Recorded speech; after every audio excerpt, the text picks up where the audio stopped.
और अब दिखाते हैं अपनी स्पेशल रिपोर्ट आतंक का ऐप और घुसपैठ का नया मैप। दरअसल जम्मू कश्मीर में पिछले कुछ वक्त से सुरक्षा बलों ने अपनी रणनीति में बदलाव किया है। आतंकियों की सफाई के अलावा उन ओवरग्राउंड वर्कर्स को भी पकड़ा जा रहा है जो घाटी में रहकर इन आतंकियों की मदद कर रहे हैं। उन्हीं ओवरग्राउंड वर्कर्स ने अब एनआईए के सामने एक बड़ा खुलासा किया है। जानकारी मिली है कि आतंकी जम्मू कश्मीर में घुसने के अब नए तरीके तलाश रहे हैं और घुसपैठ में मोबाइल ऐप्स की मदद भी ली जा रही है। बताया जा रहा है कि आतंकी अपने फोन में ऐसे ऐप्स रखते हैं जिसके जरिए उन्हें लगातार अलग अलग रास्ते बताए जाते हैं, वो रास्ते जहां पर सुरक्षा बलों का पहरा कम होता है, जबकि आतंकियों को घुसपैठ करवाने की जिम्मेदारी अब OGW ले लेते हैं। कैसे ये पूरा का पूरा ऐप के रास्ते घुसपैठ का नया मैप तैयार हो रहा है, समझिए इस रिपोर्ट में।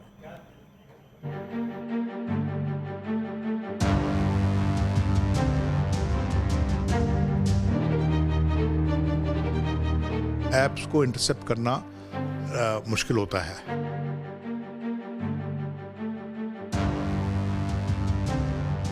दहशतगर्द आपसी कम्युनिकेशन के लिए अलग अलग तरह के जरिए इस्तेमाल करते हैं, करते रहेंगे। न सिर्फ दहशतगर्द बल्कि उनके जो आका कश्मीर पाकिस्तान में बैठे हुए हैं वो भी टेक्नोलॉजी का पूरा फायदा उठा रहे हैं। पाकिस्तान की तरफ से वो हर संभव कोशिश की जा रही है कि इन्फिल्ट्रेशन को बढ़ा सकें, इनकी तादाद को बढ़ा सकें।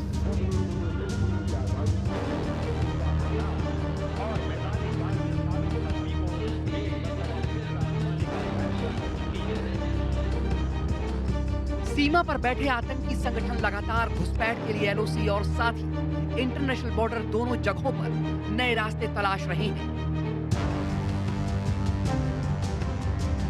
इस बीच सुरक्षा एजेंसियों ने पाकिस्तान की नई साजिश का प्लान डिकोड किया है।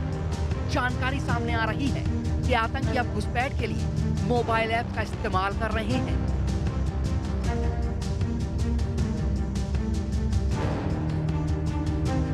दरअसल पाकिस्तानी खुफिया एजेंसी ISI और आतंकी संगठन अब जिन आतंकवादियों को सीमा पार से घुसपैठ करा रहे हैं, उनको पहले से मोबाइल में खास ऐप इंस्टॉल करके दिए जा रहे हैं।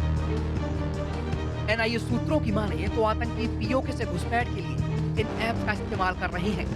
आतंकियों को नए नए रास्ते से जम्मू कश्मीर में घुसपैठ कराने में ओवरग्राउंड वर्कर्स मदद करते हैं। और ये ऐप किन रास्तों पर सुरक्षा बल तैनात है, कहाँ रास्ता खाली है, ये जानकारी रियल टाइम में ओवरग्राउंड वर्कर्स को पहुंचाते हैं। दरअसल इस ऐप पर वो रूट लाल हो जाता है जिस रास्ते पर सुरक्षा बलों की मौजूदगी होती है, और वो रूट हरा हो जाता है जिसका इस्तेमाल आतंकी कर सकते हैं।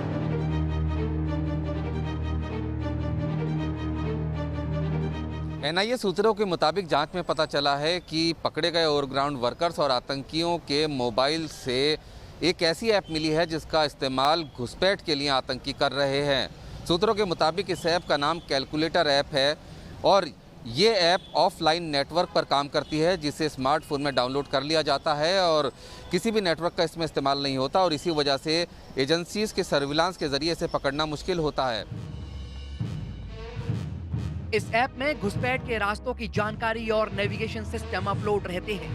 आतंकी जिस ऐप का इस्तेमाल कर रहे हैं उसे कैलकुलेटर ऐप कहते हैं। कई आतंकियों और OGW के स्मार्टफोन में ये कैलकुलेटर ऐप पाया गया है। दरअसल आतंकी इस ऐप की मदद से POK में बैठे अपने आकाओं के संपर्क में रहते हैं और एजेंसियों के टेक्निकल सर्विलांस की पकड़ में भी नहीं आते। एजेंसी वायरलेस उपकरण और मोबाइल फोन को इंटरसेप्ट करके सीमा पार से घुसपैठ कराने वाले आतंकी संगठनों पर नजर रखती है, लेकिन इस ऐप को ऑफवेयर नेटवर्क से जुड़े स्मार्टफोन पर डाउनलोड किया जा सकता है।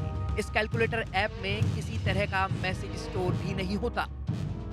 ये नई बात नहीं है। दहशतगर्द आपसी कम्युनिकेशन के लिए अलग अलग तरह के जरिए इस्तेमाल करते हैं, करते रहेंगे। तो ये कोई चौंकाने वाली बात नहीं है कि ऐसा हो रहा है, मगर चौंकाने वाली बात ये जरूर है कि पाकिस्तान की तरफ से वो हर संभव कोशिश की जा रही है कि इन्फिल्ट्रेशन को बढ़ा सकें, इनकी तादाद को बढ़ा सकें। इस तकनीक का सबसे पहले इस्तेमाल अमेरिका की एक कंपनी ने कटरीना तूफान के दौरान किया था। तब इस तकनीक का इस्तेमाल तूफान की चपेट में आए लोग आपस में एक दूसरे से संपर्क करने और सुरक्षित रास्ता ढूंढने के लिए इस्तेमाल में ला रहे थे। लेकिन लोगों की सुरक्षा को ध्यान में रखते हुए बनाए गए इस ऐप को अब आतंकी घुसपैठ करने के लिए इस्तेमाल कर रहे हैं। इस ऐप में पहले से घुसपैठ के रास्तों की जानकारी होती है, नेविगेशन सिस्टम मौजूद रहता है। इस ऐप के जरिए आतंकियों को ये जानकारी दी जाती है कि वो LOC और इंटरनेशनल बॉर्डर की किन जगहों से घुसपैठ कर सकते हैं, आतंकियों को कौन सी चीज कहाँ मिलेगी, कौन से OGW किस तरीके से इन आतंकियों को रसद और हथियार मुहैया करवाएगा। इन सब की जानकारी इस ऐप के जरिए दी जा रही है। यही नहीं, आतंकवादी गतिविधियों के दौरान सुरक्षा बलों से बचकर किस तरह से एक रूट से दूसरे रूट पर जाना है, ऐसी जानकारी भी इस ऐप के जरिए आतंकियों को दी जा रही है। दरअसल जो आतंकियों को मोबाइल दिए जा रहे हैं उनमें पहले से ही कुछ इस तरह के ऐप्स को लोड किया जा रहा है, जिसमें नेविगेशन सिस्टम के अलावा जो रास्ते हैं LOC के उनकी जानकारी होती है। इसके साथ ही साथ किन जगहों पर सेना का पहरा कम है उसकी जानकारी भी मैप्स के जरिए इन आतंकवादियों तक पहुंचाई जाती है, ताकि ये अपनी मोबाइल ऐप का इस्तेमाल करके आसानी से घुसपैठ कर सकें। टेक्नोलॉजी का भी पूरा फ़ायदा है। वो ना सिर्फ दहशतगर्द बल्कि उनके जो आका कश्मीर पाकिस्तान में बैठे हुए हैं वो भी टेक्नोलॉजी का पूरा फ़ायदा उठा रहे हैं। और ऐप्स, जैसा आप जानते हैं, ऐप्स को इंटरसेप्ट करना मुश्किल होता है, इसलिए वो कुछ ऐसी ऐप्स हैं जो कि नेविगेशनल ऐप्स हैं, उनका इस्तेमाल करते हैं, जिससे कि इन्फिल्ट्रेशन भी कराई जाती है और बाद में किस प्रकार सर्वाइव करना है वो भी उन्हीं उसी ऐप्स का इस्तेमाल करके सर्वाइवल भी किया जाता है। सुरक्षा एजेंसियों के पास इस ऐप की जानकारी हाल ही में अलग अलग जगहों से पकड़े गए OGW के जरिए सामने आई है, जिसके बाद सुरक्षा एजेंसियों ने इस ऐप पर नकेल कसना शुरू कर दिया है। मुझे खुशी है कि बॉर्डर ग्रिड बहुत अच्छे से काम कर रही है। बहुत सारी कोशिशें नाकाम की जा रही हैं, आने वाले टाइम में भी कोशिशें ऐसी जो इन्फिल्ट्रेशन की उनको नाकाम किया जाएगा। फिर भी कुछ कामयाब इन्फिल्ट्रेशन हो चुकी हैं और उनमें से कुछ लोग मारे गए हैं अलग अलग जगहों पे एनकाउंटर्स में। खासतौर पे बारामूला के डिस्ट्रिक्ट में 2 एनकाउंटर हुए, बांडीपुर में इन्फिल्ट्रेशन के बाद एनकाउंटर हुआ, गुरेज और बांडीपुर के पास में एनकाउंटर हुआ तो उसमें लोग मारे गए। और जो लोग इन्फिल्ट्रेशन करके पहुंचे हैं उनकी तलाश जारी है, मगर मैं ये बता दूं कि सिक्योरिटी ग्रिड बॉर्डर की पूरी तरह मजबूती से अपना काम कर रही है और इन कोशिशों को नाकाम करने की कार्रवाई जारी रहेगी। सूत्रों की जानकारी के मुताबिक बर्फबारी से पहले आतंकी घुसपैठ करने के लिए बड़े पैमाने पर इन ऐप्स का इस्तेमाल कर रहे हैं। हालांकि जानकारों के मुताबिक बर्फबारी के दौरान इन ऐप्स का इस्तेमाल करना आसान नहीं होता। हालांकि जानकारी तो यहाँ तक है कि पुंछ में नरघास के जंगलों में आतंकियों के खिलाफ चल रहे सेना के ऑपरेशन में आतंकी इसी ऐप का इस्तेमाल कर रहे हैं। घने जंगल में ये ऐप आतंकियों को रास्ता दिखाने में मदद कर रहा है।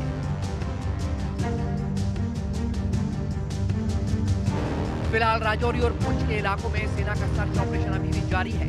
इस मामले में सेना अब तक 3 दर्जन के करीब ओवरग्राउंड वर्कर्स को गिरफ्तार कर चुकी है और सेना का अगला निशाना जंगल में छुपे आतंकवादियों को मार गिराना है। दिल्ली से रमान उल्लाह खान और जम्मू से शहनवाज खान के साथ टीम न्यूज़ नेशन।